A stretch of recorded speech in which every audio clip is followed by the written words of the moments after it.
সহ সেই কারণেই শেখ মুজিবের এই পরিণতি। তার বাবার আদর্শকে ধরে রাখার জন্য 16টি বছর এই মহিলা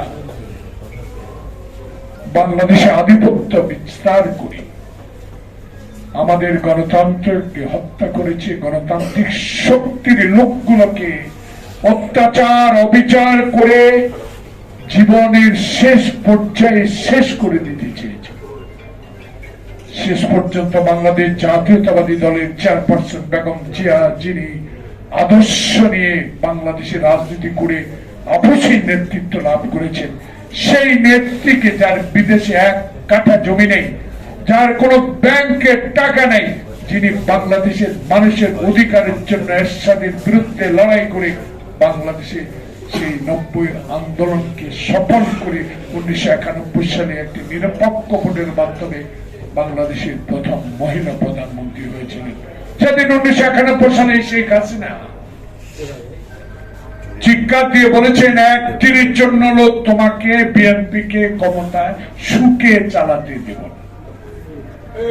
এই কথাটা বলা, এই চেষ্টা করেছে,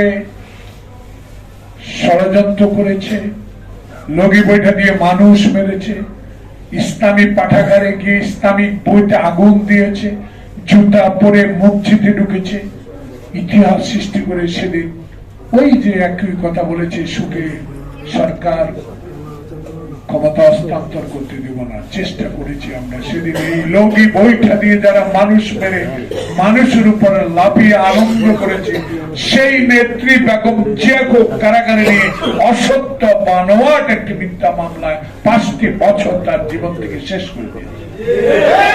প্রিয় বন্ধুগণ, তাই স্বাধীনতার ঘোষক শহীদ প্রেসিডেন্ট জিয়াউর রহমানের আদর্শের একজন রাজনৈতিক কর্মী হিসাবে বাংলাদেশের চলমান রাজনৈতিক সংকট দূরীকরণের জন্য 16টি বছর তারেক রহমান বাংলাদেশের রাজনীতিতে দলকে শক্তিশালী করার জন্য এত নির্যাতন, এত অপমান, এত আয়নাঘর, এত মামলা, এত গুম, সকল কিছু সহ্য করে 10,000 কিলোমিটার দূর থেকে বাংলাদেশ জাতীয়তাবাদী দলকে শক্তিশালী করে সেই জুলাই আগস্টের এই বৈষম্য বিরোধী ছাত্র আন্দোলনকে সর্বাত্মক সহযোগিতা করে যে সফলতা এনেছে, 18 কোটি মানুষের সফলের সরকার, এই ইউনূস সরকারকে আবার এই নির্বাচনকে বিভ্রান্তি সৃষ্টি করার জন্য আবার নানা পদ্ধতি, নানা কায়দা, নানা মায়ের, নানা মুখ সৃষ্টি,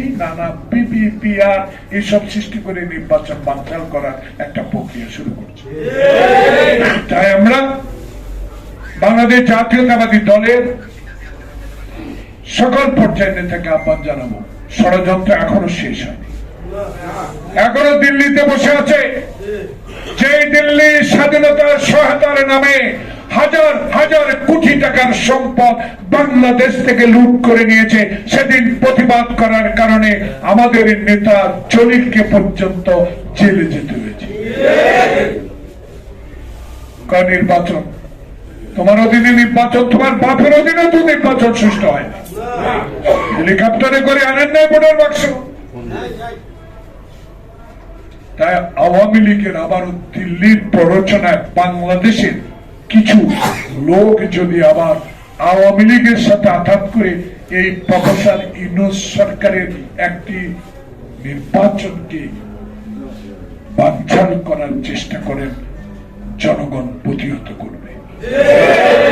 আমরা চাই নির্বাচন দেন, সেই নির্বাচনে জনগণ, আমার ভোট আমি দিব, দিনের ভোট দিনে দিব, যাকে ইচ্ছা তাকে দিব, সেই নির্বাচন অংশগ্রহণ করেন। আজকে দেখলাম কোন পত্রিকা আমার